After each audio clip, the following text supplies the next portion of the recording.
2018년 11월 25일 주일 오전입니다. 이 시간 주시는 하나님의 말씀은 사도행전 17장 16절로 31절 말씀입니다. 사도행전 17장 16절로 31절 말씀입니다. 읽어서 제가 공독해 드리겠습니다.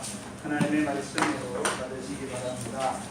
바울이 아덴에서 저희를 기다리다가 온 성에 우상이 가득한 것을 보고 마음에 분하여 회당에서는 유대인과 경건한 사람들과 또 저자에서는 날마다 만나는 사람들과 변론하니 어떤 에피쿠레오와 스토이코 철학자들도 바울과 쟁론할세 혹은 이르되 이 말장이가 무슨 말을 하고자 하는가 하고 혹은 이르되 이방신을 전하는 사람인 것보다 하니 이는 바울이 예수와 또 몸의 부활 전함을 인함이로라.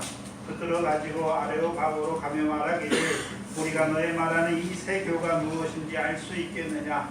내가 무슨 이상한 것을 우리에게 들려주니 그 무슨 뜻인지 알고자 하노라 하니 모든 아덴 사람과 거기서 나그네 된 외국인들이 가장 새로 되는 것을 말하고 듣는 이에는 달리는 시간을 쓰지 않음이더라. 바울이 아레오바고 가운데 서서 말하되 아덴 사람들아 너희를 보니 범사에 종교성이 많도다. 내가 두루 다니며 너희의 위하는 것들을 보다가 알지 못하는 신에게라고 새긴 단도 보았으니 그런즉 너희가 알지 못하고 위하는 그것을 내가 너희에게 알게 하리라. 우주와 그 가운데 만유를 지으신 신께서는 천지의 주제시니 손으로 지으신 전에 계시지 아니하시고 또 무엇이 부족한 것처럼 사람의 손으로 섬김을 받으시는 것이 아니니 이는 만민에게 생명과 호흡과 만물을 친히 주시는 자이심이라. 인류의 모든 족속을 한 혈통으로 만드사 온 땅에 거하게 하시고 저희의 연대를 정하시며 거주의 경계를 하나셨으니 이는 사람으로 하나님을 혹 더듬어 찾아 발견케 하려 하심이로되 그는 우리 각 사람에게서 멀리 떠나 계시지 아니하도다. 우리가 그를 힘입어 살며 기동하며 있느니라. 너희 시인 중에도 어떤 사람들의 말과 같이 우리가 신의 소생이라 하니 이와 같이 신의 소생이 되었은즉 신을 금이나 은이나 돌에다 사람의 기술과 고안으로 새긴 것들과 같이 여길 것이 아니니라.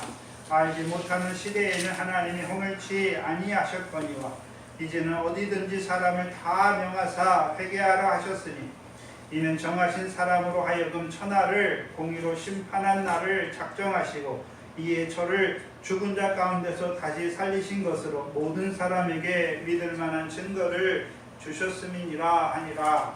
아멘. 바울은 성령이 시키시는 일을 위하여 하나님으로부터 세우심을 받은 자입니다. 이스라엘뿐만 아니라 특히 이방인의 사도로 세우심을 받은 자입니다. 네, 자기 일을 위해 세움받은 것이 아니라 성령이 시키시는 일을 위하여 세움받은 자입니다. 그렇다면 성령이 시키시는 일에 세움받았으면 성령께서 도와주셔야 할 거 아닙니까? 근데 성령이 시키시는 일을 위하여 세움받았음에도 불구하고 우리가 사도행전에 봤듯이 오히려 성령이 아시아와 비두니아에 하나님의 말씀을 전하지 못하게 막으시기도 하시지요. 또한 마게도냐 사람의 환상을 통해서 이제 그를 어디로 보내십니까? 마게도냐로 보내시는 것이죠. 그럼 하나님은 1차 전도여행, 갈라디아 지역의 전도여행이 끝난 그를 2차 전도여행에서는 어디로 보내시기를 원하셨습니까? 아시아나 비두니아로 보내시기를 원한 것이 아니라 마게도냐로 보내시기를 원한 것이었습니다. 그래서 복음의 사람들은 자기들이 가고 싶은 대로 가는 것이 아니라 성령이 인도하시는 대로 가는 거예요. 그럼 저와 여러분도 어떻습니까? 우리가 살고 싶은 대로 사는 것입니까? 성령의 인도하심을 따라 사는 것입니까? 그럼 저와 여러분에게 있어서 성령의 인도하심을 따라 산다는 그 사인, 우리가 알 수 있는 것이 어떤 것입니까? 우리가 성령의 인도하심을 따라 산다고 하는 것은 성령이 우리 귀에 너 이거 해라 저거 해라 그렇지 않아요. 그런 게 아니에요. 성령으로 깨닫게 하신 말씀을 주셨죠. 성령으로 깨닫게 하신 말씀을 주셨단 말입니다. 그래서 그 말씀이 우리의 빛이에요. 그래서 우리가 사는데 그 말씀을 따라 살게 하시는 거예요. 그렇죠? 근데 우리가 성령을 거스릴 때가 있어요. 말씀을 거스릴 때가 있지요. 거스리면 어떻게 하십니까? 찔려요, 우리가. 왜? 알아요. 말씀이 있기 때문에 내가 이 말씀대로 살아야 되는데 이 말씀대로 살지 못하면 어떻습니까? 내 마음에 찔림이 있단 말이에요. 더 나아가서는 찔림이 있음에도 불구하고 계속해서 그 일을 반복적으로 하게 되면 우리 안에 뭐가 있습니까? 성령이 탄식하세요. 성령이 탄식하심에도 불구하고 계속해서 하나님을 거스리는 그 길을 갈 때 하나님이 뭐 하십니까? 막으세요. 어떻게 해요? 육신을 통해서, 환경을 통해서, 사건을 통해서 막으시는 거예요. 왜요? 하나님을 떠나 독초하는 것은 곧 즉 죽는 것이기 때문에, 잠드는 것이기 때문에 막으시는 것이죠. 그리고 돌이키시는 거예요. 그래서 저와 여러분도 늘 성령의 인도하심을 따라 사는 거예요. 그래서 하나님의 말씀을 들었잖아요. 그 말씀에 깨어 있으면 그 말씀이 늘 우리 속에서 어떻게 살아야 되는지, 그 하나님 말씀, 그 말씀을 붙들고 내가 어떻게 살아가야 되는지. 그래서 말씀이 우리의 빛이란 말이죠. 우리의 등불이에요.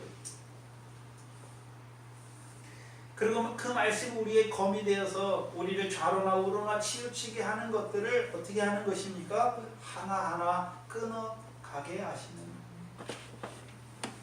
그게 성령의 인도하심을 따라 사는 거예요. 쉽게 말해서요, 이제는요 결실하고 열매 맺는 자로 살아가게 되는 거예요. 그게 성령의 인도함을 따라 사는 거란 말이에요. 무슨 하늘에서 소리가 들려서 너 이렇게 해라 저렇게 해라 그렇지 않는단 말이에요. 물론 우리가 말씀이 없을 때는 애굽에서 나왔던 이스라엘 백성들 율법의 말씀을 받기 전에는 하나님이 말씀을 통해서 역사하신 하나님을 알지 못하니까 하나님이 그들에게 볼 수 있는 이적과 기적과 표적을 통해서 하나님이 살아계신 걸 나타내줘요. 근데 하나님이 살아계신 건 아는데 하나님이 왜 자기들을 애굽에서 인도하는지는 몰라요. 그러나 이제 말씀을 받게 되면 자기들이 누군지를 알잖아요. 하나님의 소유된 백성이고 제사장 나라고 거룩한 백성으로 사는 자들로 세우시잖아요. 또한 그 말씀을 통해서 가나안 땅을 보여주시고 그 가나안 땅의 삶이 무엇인지를 깨닫게 하신다는 거죠. 저와 여러분도 복음으로 부르셨죠. 이제 성령으로 새롭게 하셨어요. 그럼 이제 그 성령을 통해서 하늘의 것을 보여주실 뿐만 아니라 이제는 그 말씀으로 하늘의 아버지 하나님께서 갚으시는 상이 있는 그 나라와 의를 구하는 자로 살아가는 게 성령의 인도하심을 따라 사는 거예요. 그 진리 가운데로 인도함 받는 삶이죠. 곧 거룩한 삶이죠. 사랑하는 삶을 사는 것이고요. 자비와 은혜를 베푸는 자로 사는 것이죠. 먼저는 그 사랑과 자비와 은혜를 받아야 우리도 베푸는 자로 사는 것입니다. 그럼 바울만 성령의 인도하심을 따라 사는 게 아니란 말이죠. 저와 여러분도 성령의 인도하심을 따라 살아가는 거죠. 오늘도 왜 나오셨습니까? 하나님이 성령을 통해서 먼저 목회자로 깨닫게 하시고 그 하나님의 말씀을 주셔서 그 하나님의 말씀이 믿어지게 하셔서 이제 나도 그 말씀을 따라 살게 원하는 것입니다.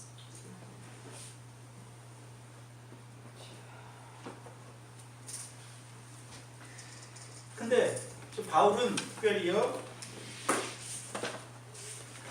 복음의 증인으로 성령의 시키시는 일을 위하여 복음의 증인으로 세움받은 자입니다. 근데 이상한 것은 빌립보에서는요 저 많은 귀신들의 여정을 고치는 그 사건으로 말미암아 결국은 빌립보를 떠날 수밖에 없게 되었고, 데살로니가에서는요 분명히 마게도냐로 보내셨잖아요. 그래서 마게도냐, 빌립보와 데살로니가와 베레아 성에 복음을 전하게 하셨잖아요.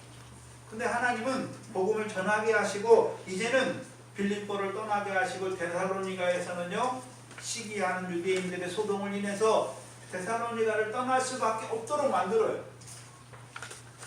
그리고 이제 베레아에서는요 그 데살로니가에서 베레아까지 쫓아온 그 유대인들이 베레아에 있는 무리를 격동시켜서 소동을 일으켜서 결국은 마게도냐 지방을 떠나게 하시는, 그리고 이제 아가야 지방이 있는 아덴까지 가게 하시는.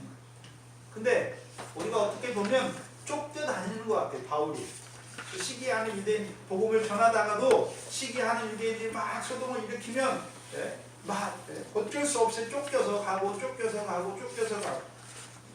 1차 전도여행도 비슷하거든요. 그래서 1차 전도여행과 마찬가지로 2차 전도여행에서도 대부분 시기가 가득한 유대인들로 인해 한 곳에 오래 머무르지 못하고 쫓겨가듯 다른 성으로 옮겨가는 것입니다. 근데 생각해야 되는 게 있어요. 그러면 그 시기하는 유대인들을 인해서 쫓겨가는 것입니까? 시기하는 유대인들을 일으켜서 하나님이 옮겨주시는 것입니까? 옮겨주시는 거예요. 그래서 구약의 대적의 역사는, 이스라엘의 대적의 역사는 대적이 힘이 세기 때문에 일어나는 게 아니에요. 이스라엘 백성이 여호와의 목전에 악을 행할 때 하나님이 대적을 일으켜서 대적의 손에 붙이시는 거예요. 그렇다면 바울에게 무슨 악이 있어서 하나님이 바울의 대적 시기하는 유대인들을 일으켜서 쫓으시는 게 아니에요. 그거는 바울은 지금 의를 인하여 가고 있잖아요. 근데 왜 하나님께서는 대적들을 일으켜 바울을 왜 빨리빨리 쫓겨가도 옮겨가게 하십니까? 하나님의 뜻이 있단 말이에요. 사도행전 11장 25절을 보시면, 사도행전 11장 25절 26절에 보시면 여기 안디옥 교회가 나오는데, 안디옥 교회가 나와요. 바나바가 사울을 찾으러 다저에 가서 만남에 안디옥에 데리고 와서 둘이 교회에서 1년간 모여 있어 큰 무리를 가르쳤고 제자들이 안디옥에서 비로소 그리스도인이라 일컬음을 받았다라고 말씀하십니다. 그러면 바울의 전도 여행에서도 우리가 생각할 때는 어떤 게 더 좋겠습니까? 한 곳에 복음을 전하고 그 복음으로 말미암아 이제 복음 안에 들어온 성도들이 있잖아요. 그들에게 1년 동안 가르쳐서, 주님의 말씀으로 가르쳐서 이제 그리스도인, 도의 초벌을 닦아주면 좋을 것 같잖아요. 좋을 것 같아요. 근데 하나님은 그렇게 하지 않으세요. 그래서 지금까지 나오는 바울이 전도했던 각 1차 전도여행을 비롯해서 2차 전도여행도 오래 머무른 곳이 거의 없어요. 6개월, 1년 이상 이렇게 머무른 것이 없어요. 거의 2달, 1달, 2달, 3달 이 정도예요. 근데 하나님이 그렇게 하신단 말이죠. 우리 생각에는 복음을 전할 뿐만 아니라 그들에게 주의 교훈을 가르쳐서 그들로 하여금 도의 초보를 닦아주어서 이제 다른 어떤 것에도 흔들리지 않는 자로 세우고 가면 좋을 것 같은데 하나님은 그렇게 하지 않는단 말이에요. 그래서 교회들이 도의 초보가 닦여지지 않는 상태로 바울이 떠나게 되니까 그로 인해서 문제들이 생겨요.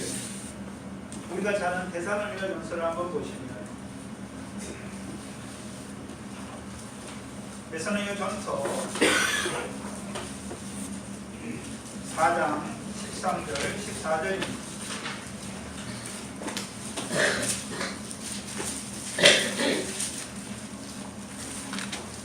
데살로니가 전서 4장 13절 14절을 보시면 데살로니가 교회는 특히 짧아요. 특히 바울이 머문 기간이 짧단 말이죠. 그래서 데살로니가 교회가 어떤 문제가 일어나냐 하면은 13절에 형제들아 자는 자들에 관하여, 여기 잔다는 것은 예수 믿다가 죽은 자들입니다. 자는 자들에 관하여는 너희가 알지 못함을 우리가 원치 아니하노니 이는 소망 없는 다른 이와 같이 슬퍼하지 않게 하려 함이라. 우리가 예수에 죽었다가 다시 사심을 믿을진데 이와 같이 예수 안에 자는 자들도 하나님이 저와 함께 데리고 오시리라. 이 데살로니가 교회는 어떤 문제가 있습니까? 자는 자들, 예수 안에서 죽은 자들이 어떻게 되는지를 알지 못했기 때문에 그것 때문에 문제가 일어나죠. 문제가 일어나죠.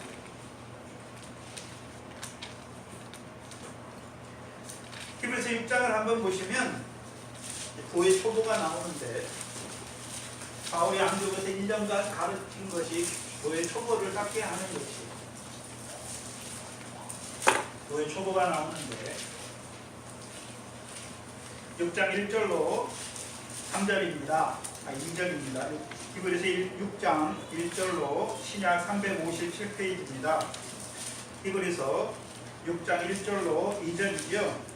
그러므로 우리가 그리스도의 교회 초보를 버려라. 여기서는 이제 너희는 히브리 교회는 히브리서를 받는 교회들은 신앙이 자라나는데도 여전히 교회 초보를 가지고 있어요. 그러니까 이제 교회 초보를 버리라라고 말하는 것이고 데살로니가 교회는 교회 초보도 맡겨지지 않았어요. 교회 초보가 무엇입니까? 죽은 행실을 회개함과 하나님께 대한 신앙과 세리들과 안수와 죽은 자의 부활과 영원한 심판에 관한 교훈이에요.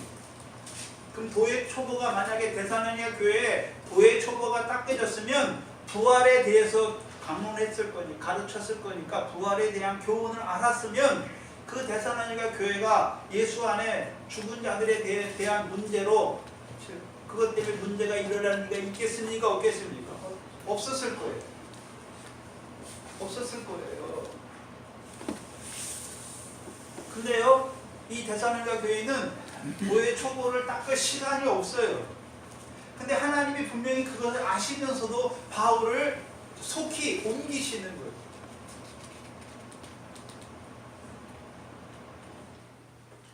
그럼 하나님께서는 교회 초보가 딱 깨지지 않은 교회에 들어서 그런 문제, 데살로니가 교회와 같은 문제들이 생길 것을 아심에도 불구하고 하나님께서는 시기하는 유대인들을 통해 바울을 급하게 다른 곳으로 옮기시는 거예요. 바울이 쫓겨가는 게 아닙니다. 예수님이 힘이 없어서 유대 군병들에게 잡혀가는 게 아니란 말이죠. 왜 하나님은 왜 그렇게 하십니까? 시편 126편입니다. 시편 126편입니다. 구약 897페이지입니다. 5절입니다. 시편 126편 5절입니다. 가르쳤으면 함께 큰 소리로 읽겠습니다. 시작. 눈물을 흘리며 씨를 뿌리는 자는 기쁨으로 얻으리로다. 아멘. 하나님께서 바울을 어떤 자로 세웠습니까? 복음의 씨를 뿌리는 자로 세웠기 때문에 빨리빨리 옮겨가게 하시는 거예요. 생각해보세요. 자, 밭이 있어요. 논이나 밭이 있어요. 그 농부가 씨를 뿌릴 때 씨는 봄에 뿌려야 하는 것이죠. 근데 한 밭이 있는데 봄에 씨를 뿌렸어요. 근데 또 여름에 가서 또 씨를 뿌리고 가을에 가서 또 씨를 뿌립니까? 아니에요. 봄에 씨를 뿌리고 씨 뿌리면 다시는 또 그 해에 씨를 뿌립니까? 안 뿌립니까? 안 뿌려요. 그럼 봄에 뿌렸으면 여름에는 뭐 해야 됩니까? 자라야 하는 것이고 가을에는 뭐 해야 되는 것입니까? 걷어야 하는 것이죠. 그래서 씨를 뿌릴 때가 있고 뿌렸으면 자랄 때가 있어야 하는 것이고 거둘 때가 있는 것이죠. 매번 씨만 뿌리는 게 아니란 말이죠. 그럼 하나님께서는 이방인의 사도로 세우신 그 바울을 통해 복음의 씨를 뿌릴 곳이 많은 거예요. 많기 때문에 빨리빨리 옮겨가게 하시는 것입니다. 이 당시는 아직 할례자의 사도와 이방인의 사도가 나눠져 있어요. 나눠져 있단 말이죠. 그러니까 열한 사도들, 야고보는 죽었으니까 10사도들은 예루살렘과 유대인을 중심으로 해서 지금도 가르치는 것이죠. 근데 이방인을 위한 복음을 전하는 자들은 특별히 바나바와 함께 가는 자들이 있고 바울과 함께하는 자들이 있단 말이에요.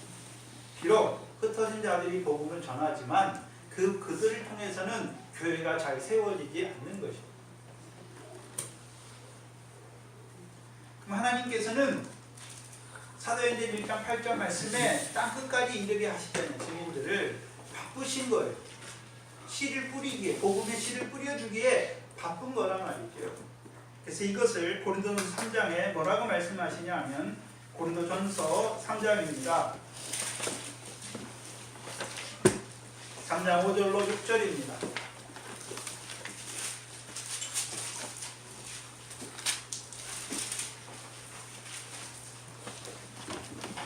고린도전서 3장 5절로 6절에 보시면 그런즉 아볼로는 무엇이며 바울은 무엇이며 저희는 주께서 각각 주신 대로 너희로 하여금 믿게 한 사역자.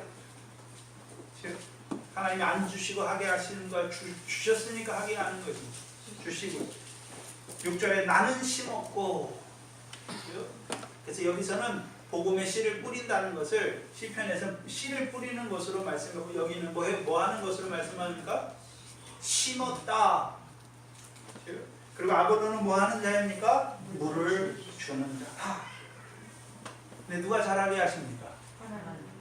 그럼 바울이 복음을 전할 때마다 듣는 자들이 다 믿습니까? 하나님께서 마음을 열어주셔야 믿게 되는 것입니다. 믿게 되는 것이요. 그럼 아볼로가 믿는 심겨진 자들에게 물을 주면 물을 주기만 하면 잘합니까? 그 말씀을 받아먹는 자들이 잘하는 것입니다. 그 말씀을 깨닫고 받아먹는 자들이 잘하는 거예요. 자, 우리 한번 생각해 보시죠. 여기 오래 신앙생활 하는 사람들도 있을 거예요. 근데 문제는 오래 신앙생활 한다고 믿음이 그만큼 잘하는 건 아니에요. 절대 아니에요. 절대 아니에요. 교회를 오래 다녔다고 신앙이 장성한 것은 아니란 말이에요. 오래 다녔지만 여전히 그리스도 안에서 육체를 따라 행하는 어린아이도 있어요. 먼저 된 자로서 나중된 자는 있단 말이죠. 그러나 나중된 자로서도 먼저 된 자가 있어요. 그럼 누가 빨리 자랍니까? 베레아 사람들처럼 한 성경이 그러한가 하고 날마다 성경을 상고함으로 믿는 자만 많을 뿐만 아니라 믿음도 잘하게 돼 있어요. 교회 와서 말씀 한 번 듣고요. 집에 가서 뭐 듣습니까? 세상 사람들의 말을 듣고 뭐 하면 돈 벌고 뭐 하면 뭐 즐겁고 뭐 하면 뭐가 되더라. 다 육신과 마음이 원하는 거예요. 영이 원하는 것이 아니란 말이에요. 하나님이 원하는 것이 아니에요. 그래서 하나님 말씀을 듣는 것에 끝나면 안 되고 그 말씀을 늘 그 말씀을 깨어 있어야 돼요. 그 말씀에 깨어 있어야 돼요. 그 말씀을 지켜야 하는 것이죠. 그 말씀으로 나의 삶을 늘 살피고 비춰야 하는 거죠.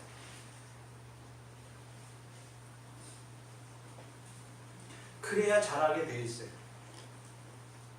그래야 잘하게 돼 있어요. 그래서 신앙생활 하는 사람들 보면 오래 다녔는데도 어린아이예요. 근데 신앙의 연조가 깊지 않은데도요, 신앙이 빨리 자라서 자라는 자들도 많이 봐요.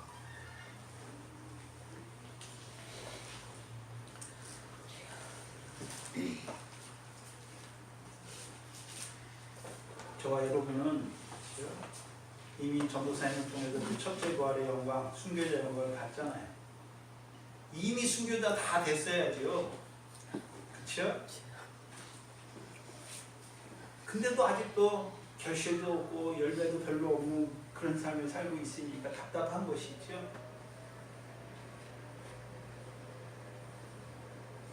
그래서 하나님이 바울은 특별히 고린도 교회에서 바울은 심는 자로 세웠어요. 그럼 심는다는 의미가 고린도 교회에서 심는다는 의미가 무엇입니까? 지혜로운 건축자가 되어서 터를 닦아두는 거예요. 예수 그리스도의 터를 닦아두는 거예요. 누구 안에요? 성도들 마음 안에. 그럼 누구에 대해서 말해야 됩니까? 예수 그리스도에 대해서 말해서 그들 안에, 고린도 교회 성도들 안에 예수 그리스도의 터가 딱 닦여지게 하는 것이죠. 그럼 아볼로는 뭐 하는 자이겠습니까? 그 터 위에 이제 어떻게 세워야 되는지를 가르치는 자예요. 그럼 교회는 심는 자를 통해서 교회가 세워지고, 그럼 교회만 세워지면 됩니까? 이제 물 주는 자를 통해서 교회가 자라가야 되는 것입니까? 신앙이 자라가는 거예요. 또 자라가기만 합니까? 거두는 자도 있어야 됩니까? 거두는 자도 있어야 되잖아요. 그러면 거두려면 뭐가 있어야 됩니까? 결실과 열매 맺게 하시는 말씀을 주는 자도 있어야 한단 말이에요.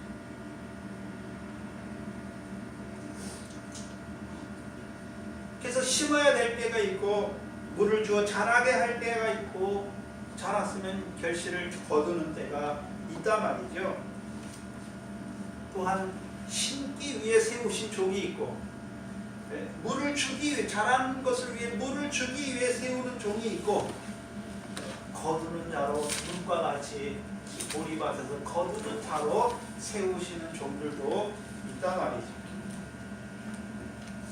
에베소서 4장 11절 12절 신약 313페이지입니다. 신약 313페이지.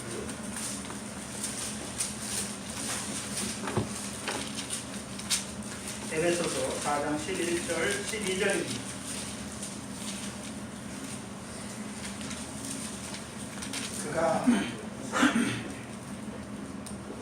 그가 혹은 사도로, 혹은 목사로, 혹은 선지자로, 혹은 복음 전하는 자로, 혹은 목사와 교사로 주셨으니 세우셨다는 것이고요.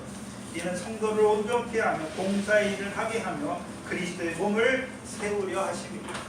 그럼 하나님이 세우신 직분은 다 사람을 위해 세우신 것입니까? 그리스도의 몸을 온전히 세우기 위해 세운 직분입니까?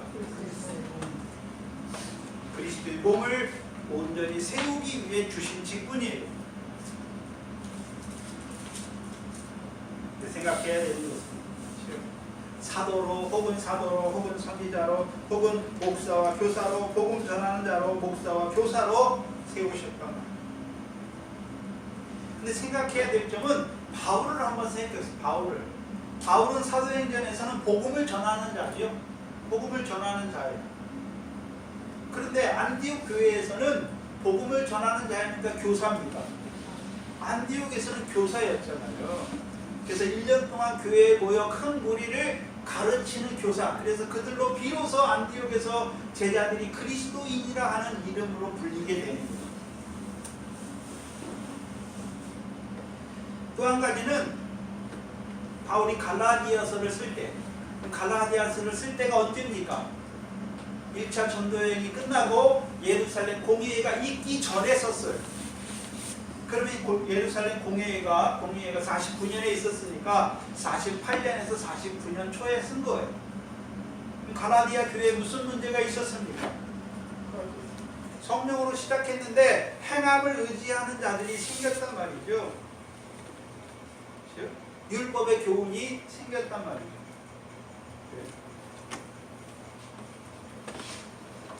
그래서 갈라디아서를 쓸 때, 바울은 갈라디아 쓸 때 뭐라고 말합니까? 첫머리에 예수 그리스도의 사도다라고 말하잖아요. 자기를 사도로 말한단 말이에요. 그럼 바울은 복음 전하는 자이면서 교사이면서 또 무엇입니까? 사도예요.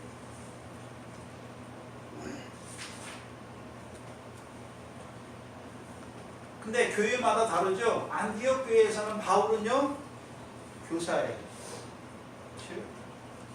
갈라디아 교회나 빌립보 교회에서는, 이 아가야 성의 교회에서는, 또 고린도 교회에서는 바울이 무엇입니까? 복음을 전하는 자, 씨를 뿌리는 자, 심는 자란 말이죠. 근데 고린도 교회 편지를 쓸 때는, 고린도서를 쓸 때는 바울이 자기를 뭐라 합니까? 사도라라고 말하죠.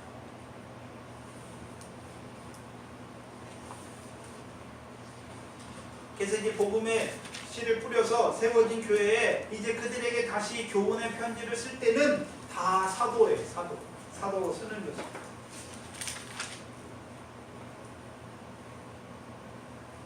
근데 사도행전은 바울을 복음 전하는 자로 세우셔서 이루시는 역사를 중심으로 기록한 거예요. 성경. 그러니까 바울이 복음을 전하는 자, 씨를 뿌리는 자잖아요.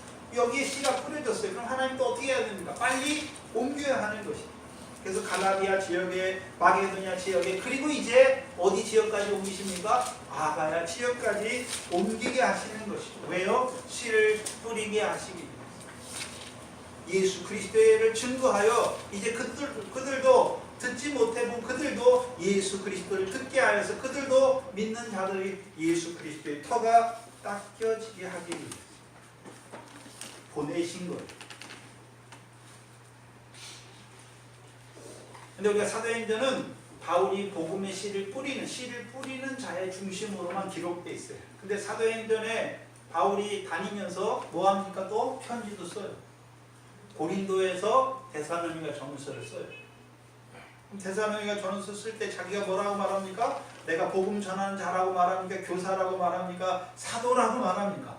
사도라고 쓰잖아요. 다르단 말이에요. 근데 이 사도행전은 복음을 전하는 자로서의 바울의 사역에 초점이 있는 것입니다.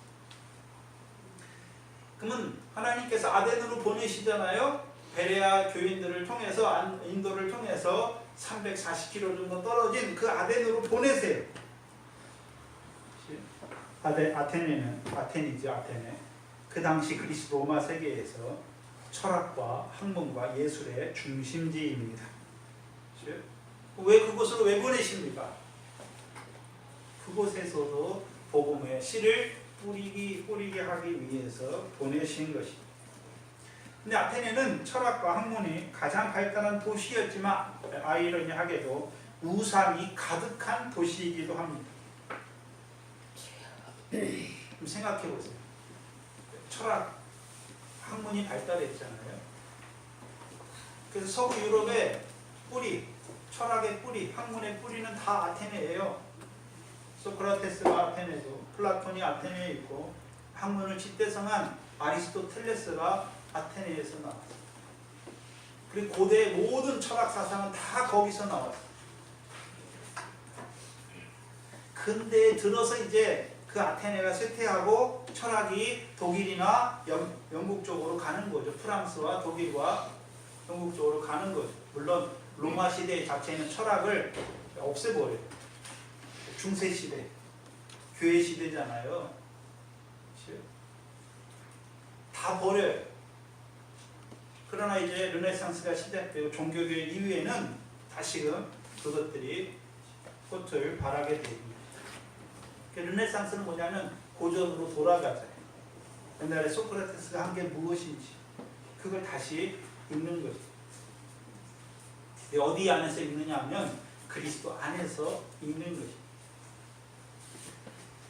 그래서 근대와 현대의 모든 철학, 서양 철학의 뿌리는 아테네예요.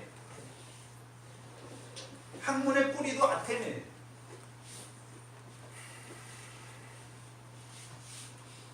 근데 문제는 뭐냐 하면 그 당시 아테네 철학과 학문이 가장 발달한 아테네잖아요. 근데 철학이 가장 발달했는데 뭐도 가장 많습니까? 우상도 가장 많은 곳이에요. 그게 철학으로 대표되는 세상 초등학문의 한계예요. 한계. 좀 철학도 하고 학문도 뛰어나면 미련한 짓을 하면 안 될 것 같은데 미련한 짓을 한단 말이에요. 오늘날도 21세기 어떻습니까? 과학의 시대잖아요. 얼마나 과학이 발달했습니까?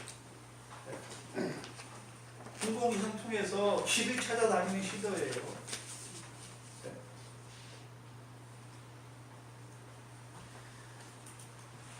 어르신 분들은 한 40년, 50년 전만 생각해 보세요. 전화기를 들고 다닌다고 생각을 못했잖아요. 전화가 집에도 한 대 없어서 제가 어렸을 때 아버지 군대 갔는데 전화를 하면 우체국 가서 전화를 받았어요. 그런 시대 살았잖아요. 근데 얼마나 발전했습니까? 근데도 뭐 여전히 뭐합니까? 우상을 숭배해요. 근데 우상을 본질을 한번 생각해 보세요.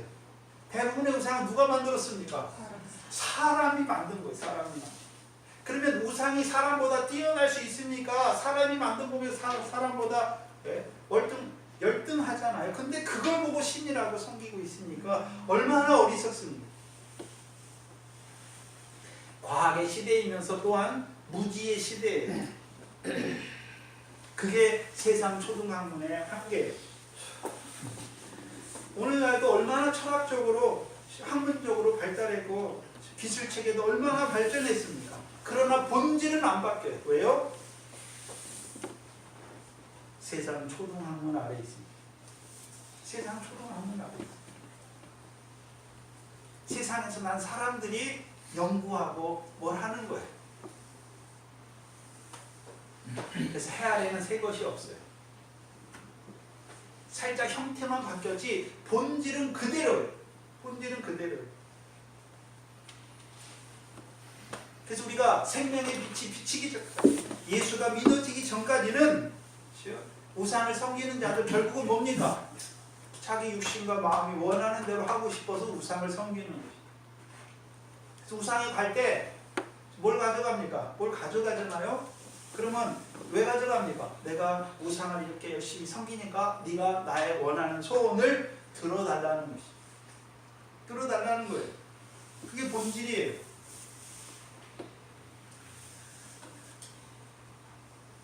한마디로 말하면 인간이 자기가 하고 싶은 대로 하기 위해서 섬기는 거예요. 자기를 지으신 하나님을 거역하고 하나님의 형상임에도 하나님의 질서를 거역하고 자기가 하고 싶은 대로 하는 거예요. 물론 요즘 세대 현대사회에서는 아테네 시대처럼 뭐 금이나 은이나 동이나 돌이나 나무로 만든 우상을 그렇게 많이 섬기지는 않잖아요. 근데 현대 문명이 나온 우상들이 있잖아요. 성공이 우상이고 부가 돈이 우상이고 건강이 우상이고 쾌락이 우상이고 거기에 본질에 뭐가 잡혀있냐면 인간이 우상이 되었어요. 하나님의 형상으로 지음받은 인간이 우상이 된 시대란 말이죠. 곧 인간이 하나님이 된 시대에 살고 있어요.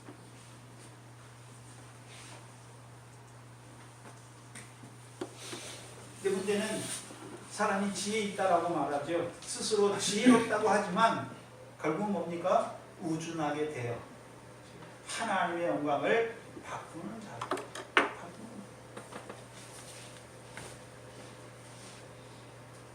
우리도 전에 예수가 믿어지기 전에 어디 아래 살았습니까? 세상 초등학문 아래 살았어요.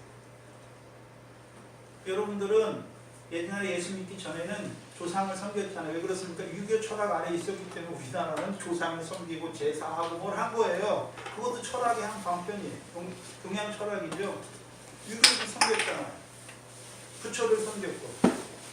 그것도 철학의, 사람이 만들어낸 철학의 한, 어떻게 살아야 되는 거라는 철학의 한 방법이 있죠. 그렇게 살았어요. 시대만 바뀌었지, 세상 초등학문, 철학으로 대표되는 세상 초등학문은 하나님을 찾을 수 없어요. 그러니까 어떻게 합니까? 스스로 지혜했다 하지만 우상을 섬기는 자들이 된단 말이에요. 우리가 창세기 1장에 보면 하나님이 만드신 사람에게 주신 명령이 뭡니까? 6째 날에 생육하고 번성하라, 땅에 충만하라, 땅을 정복하라, 그리고요 다스리라고 그런 거예요. 다스리라고. 근데 다스림을 받고 있잖아요. 돈의 종이 됐고 쾌락의 종이 되고 뭐의 종이 돼서 그렇게 살아요. 돈만 있으면 다 된다. 건강하기만 하면 다 된다. 믿음 없이 건강하기만 다 됩니까? 돈만 있으면 다 되나요? 그거는 삶의 본질이 아니에요. 물론 돈이 있으면 좋겠죠. 돈이 많으면 여러분 말씀 들으러 못 와요. 저기도 여행 가보고 호주도 가보고 어디도 가보고 유럽도 가보고 여행도 가보고 돈 쓰기 바쁜데 어떻게 이 하찮은 하나님 말씀 들으러 나오겠습니까? 못 나와요. 가난하니까 세상에 의지할 게 없으니까 세상에서 바라볼 게 없으니까 이제 하나님의 말씀이 들리기 시작하고 하나님 말씀 들어보니까 우리 육신이 이 땅에서 영원히 삽니까? 잠깐 사는 것입니다. 잠깐 사는 것이고 육신을 따라 사는 것은 육신과 함께 다 썩어지는 것을 말씀을 통해서 보여주셨잖아요. 우리가 보잖아요. 저기 삼성병원에 가보면 이건희 씨가 누워있잖아요. 그 돈 많은 이건희 씨가 누워있으니까 곧 죽어요. 그럼 자기 부 다 가져갑니까? 다 놓고 가는 거예요.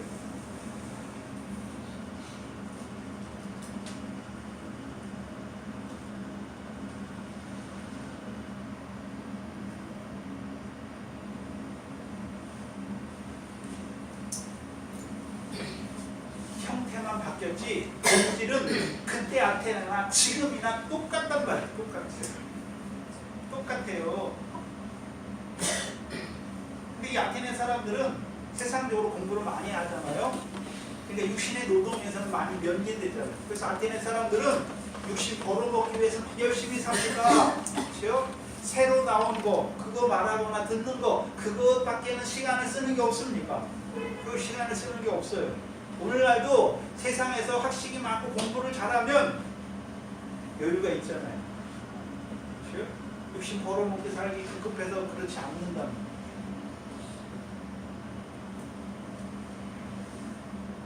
근데 문제는 그거 가지고 하는 일이 뭡니까? 우상을 섬기는 거예요. 바울이 그 아덴에 도착했을 때 그 성에 우상이 가득한 것을 보고 마음에 분이 일어났어요. 분이 일어났어요. 거룩한 분노죠. 하나님의 질투하는 그 마음으로 질투하는 마음이 생겼단 말이에요. 근데 그 거룩한 분노가 우상을 많이 섬기는 아덴 사람을 향해서 너희는 우상을 많이 섬기니까 우상을 섬긴 대로 너희는 저주를 받고 화를 받아라 그렇게 분출되지 않아요. 근데 오늘날 잘못된 목사들이 가르치니까 일본은 저렇게 우상을 많이 섬기고 우리나라 뭐하니까 일본은 지진이 오고 막 그런다고. 잘못된 거예요. 하나님 안 믿는 저 나라는 안 믿어서 저렇게 지진도 많이 나고 뭐가 많이 나고 그렇게 하나님 심판해서 죽는다. 그럼 바울도 우상을 많이 섬기는 에덴에 가서 뭐라 해야 됩니까? 너희는 우상 많으니까 하나님이 이 도시에 지진을 내리고 심판을 내리고 재앙을 내릴 거다라고 말해. 그렇게 말하지 않는단 말이에요. 그럼 그 사람들이 만약에 우리나라 지진 나면 뭐라고 그럴 겁니까? 우리나라에 큰 재앙이 일어나면 뭐라고 그럴 겁니까? 그런 게 아니에요. 거룩한 분노는 너희는 이렇게 안 살았으니까 저주나 받아라 그런 것이 아니라 복음을 증거하는 것으로 이어지는 거예요. 왜요? 그 사람들이 왜 그렇게 살고 있습니까? 알지 못해서 그렇게 하고 있잖아요. 왜요? 세상 초등학문밖에 없으니까 하나님이 주신 지혜의 말씀이 없으니까 그렇게 산단 말이에요. 그래서 그들에게 뭘 전합니까? 예수와 몸의 부활을 전하는 거예요. 예수를 전한다는 말은 예수가 너희를 위해 십자가에 죽었다는 것을 전하는 것이죠. 그럼 예수님은 왜 죽었습니까? 예수님이 십자가에 죽으시면서 피 흘리시고 첫 번째 하신 기도가 뭡니까? 아버지여 저희를 사하여 주시옵소서. 자기 하는 것을 알지 못한다. 자, 이 아덴에 있는 사람들이 자기들이 우상을 섬기고 이렇게 하는 후에 그게 잘못된 것을 알면서도 그렇게 합니까? 알지 못하니까 그렇게 하고 있습니까? 알지 못해서 그렇게 하는 것이고. 그럼 바울이 볼 때는 하나님의 형상대로 지음을 받았음에도 불구하고 생명의 빛이 비치지 못하니까 애과 같은 흑암, 어두운 가운데서 그 어둠의 일을 우상 섬기는 어둠의 일, 거짓된 일을 하는 그들을 보는 것이 어떤 마음으로 보는 것입니까? 긍휼히 여기는 마음. 자기도 전에 어떻습니까? 자기는 바리새인 교육에 열심히 쫓는다고 했는데 알지 못했으니까 잘못 배운 교훈을 가지고 오히려 교회를 핍박하고 포행했고 대적하는 자로 살았죠. 그럼 그 사람들은 아직 교회를 대적하긴 합니까? 대적하진 않습니다. 대적하진 않으니까 자기가 받은 긍휼, 그 긍휼의 마음이 불타는 것이 그들에게 또한 몸의 부활을 증거하는 것이죠. 곧 예수 그리스도의 얼굴에 있는 하나님의 영광을 아는 빛을 비추는 것이. 우상을 섬기는 것은 왜 섬깁니까? 세상 영광을 왜 섬기는 거예요? 내가 육신으로 살아난 날 동안에 세상 영광을 위해서 섬긴단 말이죠. 근데 이제 예수 그리스도를 알게 되면 곧 예수 그리스도의 얼굴에 있는 무슨 영광이요? 하나님의 영광을 아는 자로 세우기 위해서. 거룩한 경로가 있잖아요.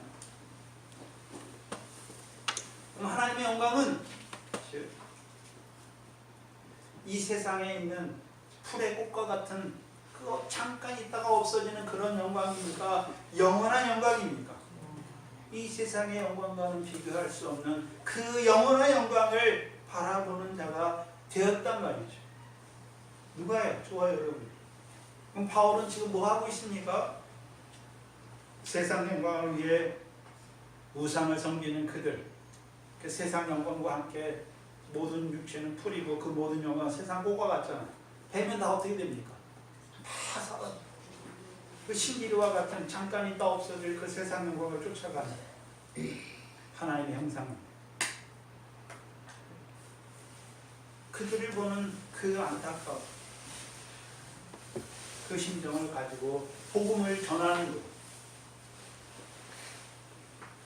17절에 회당에서는 유대인과 경건한 사람들과 또 저자에서는 날마다 만나는 사람들과 변론하니, 여기 저자라고 쓰인 단어가 우리가 잘 아는 아고라라는 단어예요.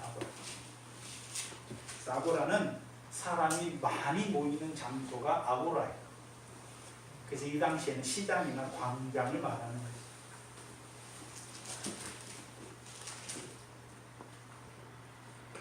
그래서 먼저는 바울이 유대인의 회당에 가서 유대인들과 그렇죠, 하나님을 경외하는 자들, 이방인인데 회당에 출석한, 그 회당에서 예배하는 그들에게 그들과 변론하는 것이고, 나가서는요 저자에서, 이 광장에서, 아고라에서 만나는 사람들과 뭐합니까? 날마다 변론합니다. 이 변론하다는 단어가 우리가 생각하는 성경에 쓰는 변론하다, 그런 변론이 아니에요. 우리가 디도서 2장 23절에 어리석고 무식한 변론을 버리라, 여기서 다툼이 난다라고 하는 그 변론이 아니에요. 그 변론과는 전혀 다른 단어를 썼어요. 디알레고마이라는 단어를 썼는데요. 그래서 진짜 우리가 생각하는 변론이라는 단어는 제타시스예요. 여기서 쓰인 단어는, 변론하는 단어는 다른 단어예요. 대화하다라는 의미에서 나온 단어예요. 대화하다. 그럼 대화하다라는 단어에 우리가 딱 대화하다라는 그 단어에서 연상되는 사람이 누구냐면 소크라테스예요. 소크라테스가 청년들이랑 대화하잖아요. 뭘, 대화의 중심이 뭡니까? 너 자신을 알라. 바울의 대화도 소크라테스와 같이 알게 하는 거예요. 그들에게 너희 자신이 누군지를 알게 하는 거예요. 누구를 통해서요? 하나님을 통해서. 그래서 인간은 하나님을 알아야만 자기 자신이 하나님 앞에 어떤 자인지를 아는 거예요. 왜요? 피조물이기 때문에. 우리는 지음받은 피조물이기 때문에 우리 스스로 우리를 규정할 수가 없어요. 철학은 뭐냐면, 철학은 사람의 학문을 가지고 인간이 어떤 존재라는 것을 증명해 가는 거예요. 인간을 증명하는 것은 인간이 어떻게 살아야 되는지, 어디서 와서 어디로 가는지, 그런 것들을 증명한다는 말이에요. 사람이 사람답게 사는 게 무엇인지를 인간을 가지고 얘기를 하는 거예요.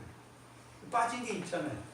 인간은 누굽니까? 하나님의 형상이잖아요. 그래서 하나님을 알 때야 비로소 인간이 어떤 존재라는 것을 알게 되는 거예요. 근데 철학은 그게 빠져 있단 말이죠. 하나님의 피조물로서 하나님의 형상으로서의 인간을 보지 않고 그냥 인간이 태어나서 그냥 있는 상태에서만 인간을 보기 때문에 피조물은 인간이 창조주를 떠나서 인간을 보기 때문에 그릇될 수밖에 없는 것이죠.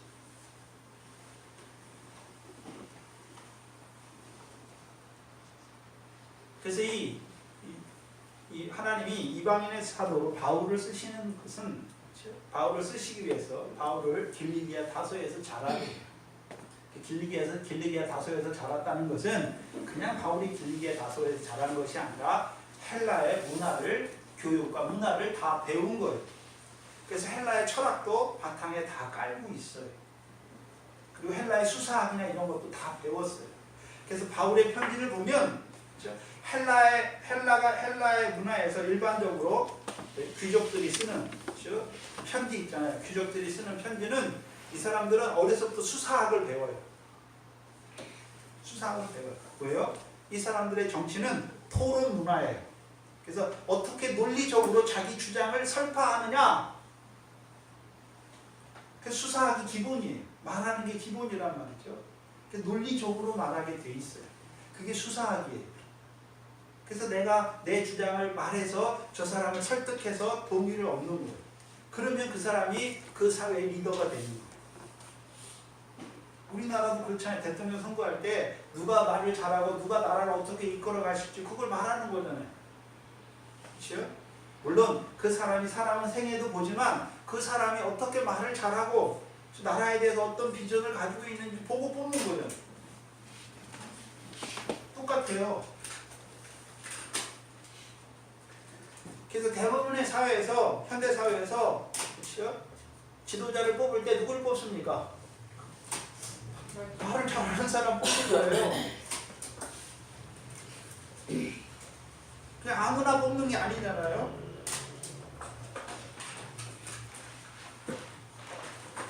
국가에 대한 비전도 있고, 그렇죠?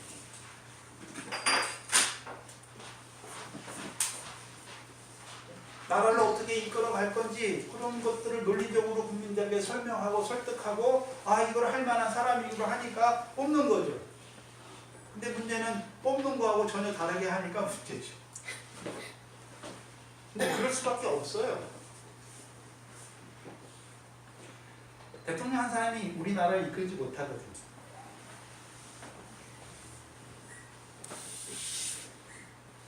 오늘 본문에도 보시면 28절에 보시면 우리가 그를 힘입어 살며 기동하며 있느니라. 너희 시인 중에도 어떤 사람들의 말과 같이 우리가 신의 소생이다 라고 말하잖아요. 그럼 바울은 이 사람들이 말했던 이 헬라에 있는 시인이 어떤 시인들이 한 거를 알고 있잖아요. 우리가 생각해 보세요. 자, 우리가 지금 사는데 여러분이 요즘에 나오는 시집을 읽어서 꽤 유명한 사람의 시집을 읽어서 그 시집에 나온 문구를 따라가지고 여러분이 어떤 사람을 말할 때 우리가 일반 사람은 잘 못해요. 왜? 수사학을 배운 사람만 할 수 있어요. 여러분들이 말할 때 TV나 이런 데 좀 지식 있고 이런 사람이 나와서 말할 때 자기 말을 합니까? 어떤 시인이나 유명한 사람들이 말했던 말을 가지고 얘기할 때 먹어줍니까? 먹어주잖아요. 그러니까 그런 사람들의 말을 갖고 있는 거잖아요. 그럼 바울도 이 사람들과 얘기할 때 너희가 잘 아는 너희 시인들 중에 이렇게 말한 사람이 있지 않느냐 하고 그걸 가지고 바울이 말하고 있단 말이에요. 그 사람들은. 그럼 바울이 헬라의 시인에 대해서만 알겠습니까? 헬라의 나왔던 모든 철학자들이나 유명한 사람들이 했던 말을 다 알고 있겠습니까? 알고 있다는 거예요. 그래서 글을 쓰시는 거예요. 이방인의 사도로. 그걸 이해하지 못하면 이 사람들의 문화나 학문이나 철학의 체계를 이해하지 못하면 그들에게 가가지고 할 말이 없어요.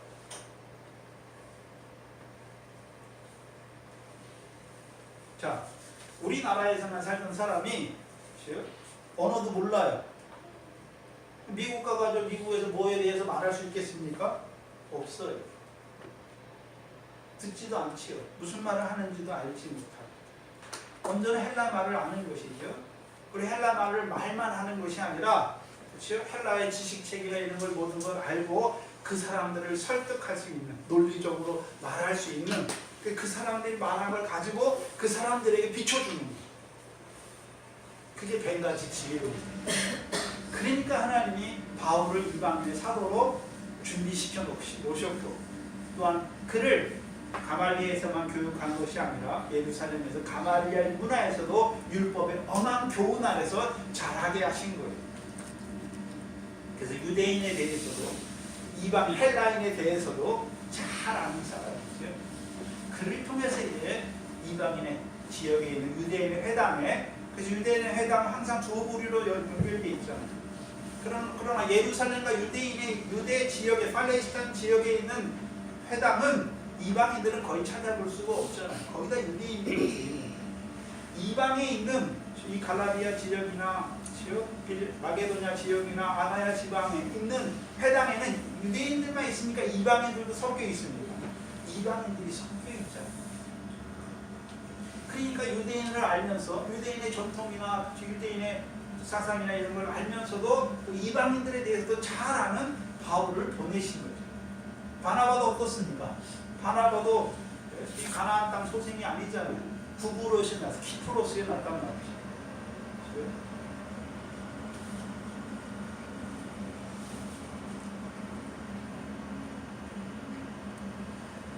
그래서 이 바울이 변론하다라고 쓰인 단어는 대화하다라는 의미에서 나왔어요. 일방적으로 복음을 전할 때 일방적으로 주장하는 게 아니에요. 그렇죠?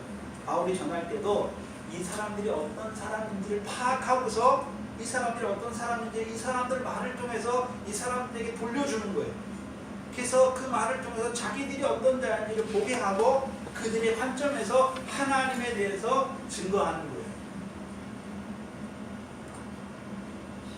그래서 여기서 변론하다는 의미는 신약에 딱 13번 쓰였는데 대부분이 강론하다, 우리가 사도행전에서 나왔잖아요. 회당에서 성경을 가지고 강론하다라는 단어로 대부분 쓰였고, 딱 세 군데만 다르게 쓰였는데 히브리서 12장 5절이에요. 히브리서 12장은 권면하신 말씀, 권면의 말씀으로 쓰였어요. 그리고 다른 두 군데가 마가복음 9장과 9장 34절과 유다서 1장 9절이에요. 마가복음 9장 34절과 유다서 1장 9절에 여기서는 다툼의 의미로 쓰였어요. 다툼의 의미. 그래서 마가복음 9장 34절은 제자들이 노중에 오다가 누가 크냐 하는 다툼이, 쟁론이 있었다라고 할 때 쟁론이라는 의미로 썼어요. 일단 유다서 1장 9절에는 천사장 미가엘이 모세의 시체를 가지고 마귀와 다투다 할 때 다투다는 개념으로 썼어요. 다투다는 개념이 여기 딱 두 군데. 그 나머지는요 다 강론하다, 말씀을 가지고 권하는 게 강론이에요.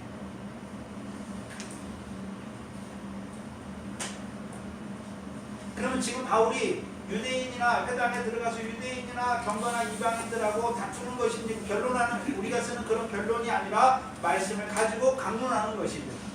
또한 저자에서 만나는 사람들도 말씀으로 권면하는, 다투는 게 아니에요. 그러나 이제 철학자들과는 다퉈요. 철학자들과는 오늘 본문에 보시면 뭐라고 말씀하셨습니까? 18절에 어떤 에피쿠로스와 스토아 철학자들도 바울과 뭐 합니까? 여기서 싸우는 거예요. 다투는 거예요. 네가 옳다, 내가 옳다, 다툰단 말이죠. 그럼 생각해야 되는데, 유대인들과 회당에 들어가서 변론하는 것과 저자에서 만나는 사람하고 변론하는 걸 같은 동사를 써놨단 말이죠. 그러면 유대인 회당에 있는 유대인들과 하나님을 경외하는 이방인들에게 강론했잖아요. 어떻게 강론합니까? 성령을 가지고 그리스도가 해를 받고 다시 죽은 자 가운데서 다시 살아나야 할 것을 증명한 거죠. 이게 강론이에요. 말씀을 가지고. 그래서 말씀은 강론하는 거예요. 말씀을 가지고 말씀으로 이 말씀이 어떤 뜻인지를 풀어서 설명하는 거예요.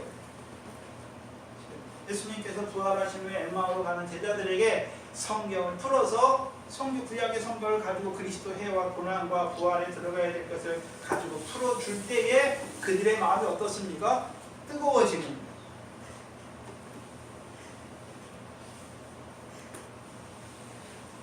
그렇다면 유대인의 회당에 있는 자들은 구약의 성경이 있잖아요. 성경의 말씀을 알고 있고 하나님이 누군지도 아니까 하나님이 그 아들을 통해서 구약에 예언하신 대로 그 아들 메시아 그리스도를 보내셔서 그리스도를 통해서 이루신 그리스도의 고난과 영광을 부활을 통해서 이루신 일을 증거하는 것이고 그것이 자기들과 무슨 상관이 있는지를 알게 하는 것입니다. 그게 증명하는 거예요. 그런데 저자에서 날마다 만나는 사람들은 이 사람은 하나님을 알지 못하는 이방인들이에요. 아테네 시민들이란 말이에요. 근데 이들은 성경 말씀이 없죠. 구약에 성경 말씀이 없는데 어떻게 말씀을 가지고 권면합니까? 하나님의 말씀인 예수 그리스도에 대해서 증거하는 거예요. 예수 그리스도 하나님의 말씀이잖아요. 그래서 이스라엘이 보내신 하나님의 말씀이다라고 말씀합니다.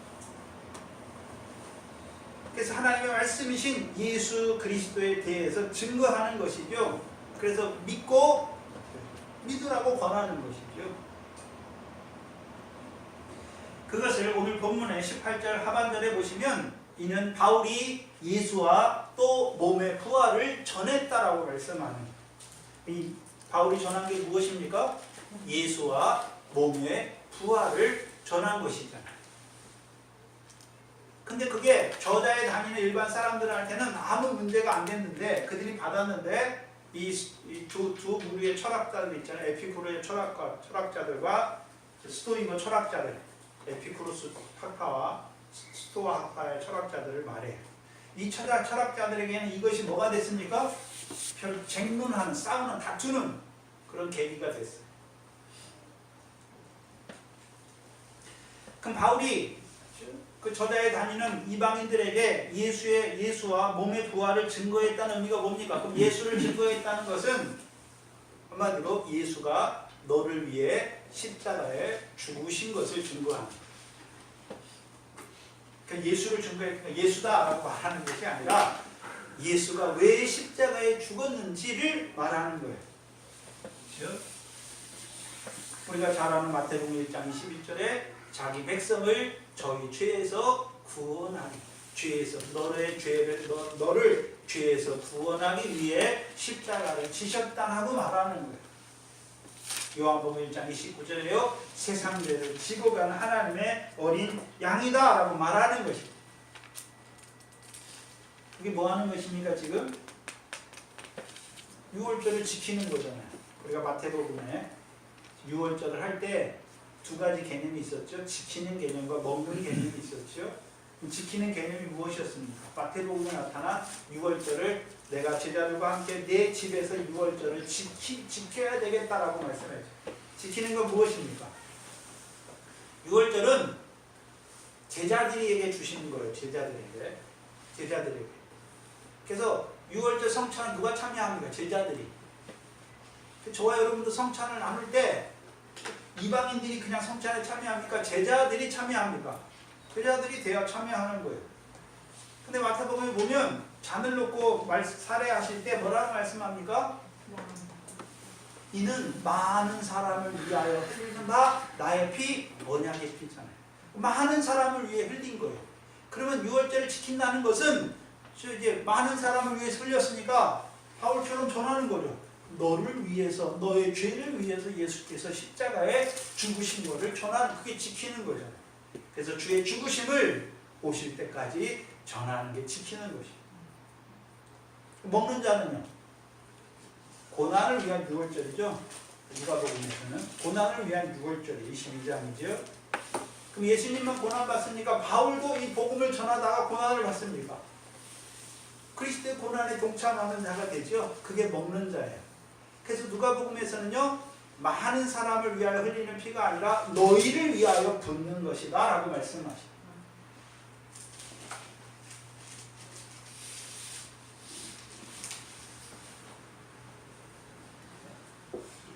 그렇다면 이방인들, 바울이 볼 때 이방인들은 이 사람들 구원이 없는 이방이니까 하나님의 형상으로 지음받았는데 알지 못하고 세상 초등 학문 아래서 이방 우상을 섬기는 하나님의 형상들입니다. 하나님의 형상들에게 누구에 대해서 말하는 것입니까? 예수님께서 너희의 죄를 지시고 십자가에 죽으신 것을 말하는 거예요. 한마디로 뭡니까? 물세례죠.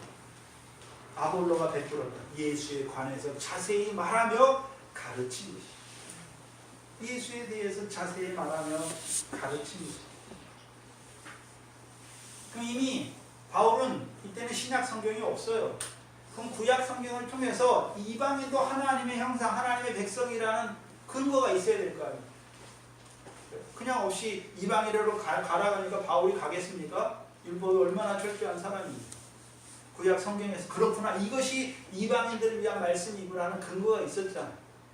창세기 12장 3절이죠. 아브라함을 인해서 유대인들만입니까? 모든 민족이 복을 받을 것을 말씀하셨어요. 복을 받을 것을 말씀해요.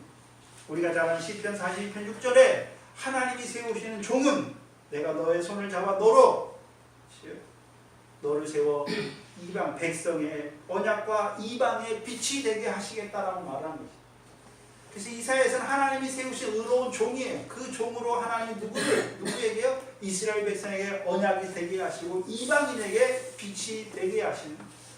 그래서 이사야 42장에 내가 세우는 나의 의로운 종을 통해서 그에게 신을 부어주어서 그를 통해서 이방의 공의를 선포하겠다라고 말씀하신 거죠. 그래서 이사야에서 이미 하나님이 보내시는 종을 통해서 이방인의 구원도 다 증거되어 있단 말이에요.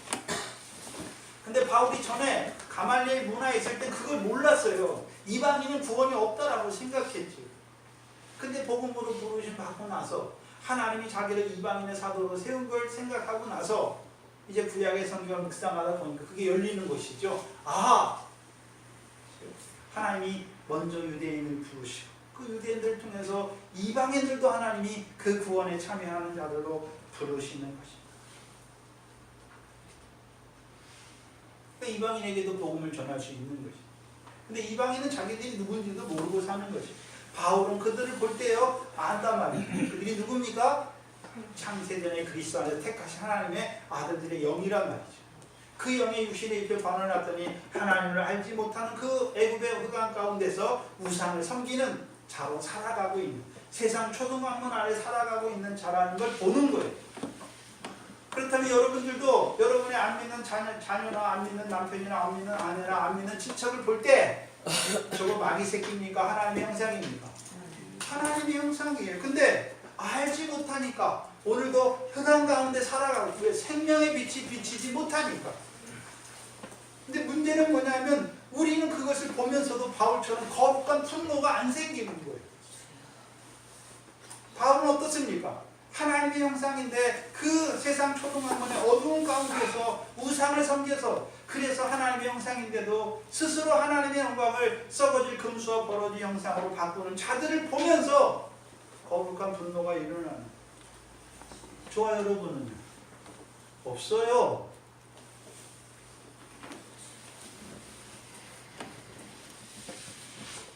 이게 있는데 조금 있죠. 왜요? 내가 먼저니까. 그럼 나만 구원받고 나만 그 영광을 받으면 되겠습니까?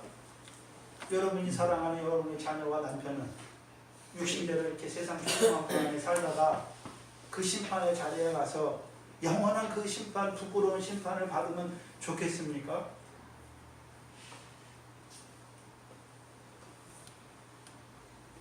그 왜 예수에 대해서 자세히 말합니까? 돌이켜 죄사함을 얻을 거기야. 또한 두 번째는 몸의 부활을 증거하지요. 몸의 부활, 누구의 부활을 말하는 것입니까? 예수님께서 너희의 죄를 위하여 죽으셨고 하나님이 그 예수를 다시 살리셨다. 예수님이 다시 살아나신 것을 말하는 것입니다. 그럼 인간의 몸의 부활, 예수님의 몸의 부활을 통해서 이 사람들은 부활이 있습니까? 죽으면 다 끝이라고 생각하는 사람들입니다. 죽으면 다 끝이라고 생각하는 사람. 5시간의 철학자들 나오는데 그게 그들의 바탕인데요. 부활이 없어요.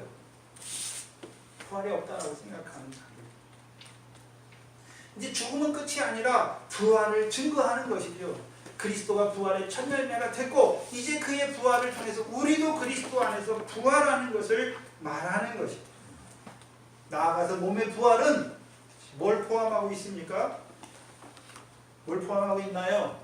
31절이죠. 오늘 보면 31절에 이는 정하신 사람으로 하여금 천하를 공의로 심판할 날이 작정되어 있는 것이죠. 그래서 이에 저를 죽은 자 가운데로 다시 살리신 것으로 모든 사람에게 믿을 만한 증거. 무슨 증거입니까? 하나님이 공의로 심판하는 날을 작정하십니다. 그래서 예수가 부활했다는 것은 물론 우리에게 성령을 부어주신 그리스도로 또 부활하셨지만 산자와 죽은 자를 심판하는 심판주로 부활하신 것입니다. 그럼 우리가 이제 우리도 부활하잖아요. 부활 때 그냥 죽었다가 몸이 다시 사는 부활입니까? 우리가 행한 대로 심판받는 것입니다. 각 사람에게 행위대로 심판받는 거예요. 선을 행한 자는 생명의 부활로, 악을 행한 자는 심판의 부활로 드러나게 돼 있다는 거예요. 그게 바울이 이 이방인들에게 전하는 복음의 핵심이에요. 복음의 핵심이 뭡니까? 세 가지. 그리스도께서 너를 위하여 죽으셨다. 네 죄를 위하여 죽으셨다. 전하는 거예요. 믿고 안 믿고는 우리가 하는 게 아니에요. 믿고 안 믿고는 그건 우리가 하는 게 아니에요. 그냥 전하면 되는 거예요. 전할 때 지혜롭게 해야 되잖아요. 이 사람이 지금 어떤 상황에 있는지를 알고 얘기를 해야 되는 거죠.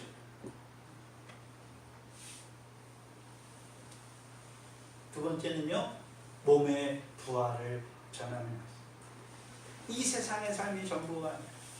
이제 우리도 그리스도 안에서 부활하는, 특별히 삶과 영광의 부활이 있는 것을 증거하는 것입니다. 근데 왜 우리는 믿어주고 왜 저들은 안 믿어지겠습니까? 왜 그런가요?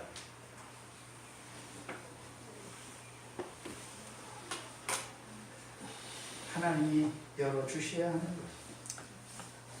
하나님이 은혜를 주셔야 되는 거예요. 우리가 믿은 게 아니에요. 부르신 거잖아요. 그럼 저들도 하나님이 불러주시고. 생각해보세요. 지금 안 믿는 우리 형제나 우리 자녀들이 애굽에 살아요. 애굽에서 나올 때 아무 일도 없이 이스라엘 백성이 나옵니까? 애굽의 10가지 이적과 기형과 재앙이 있어야 나오는 거예요.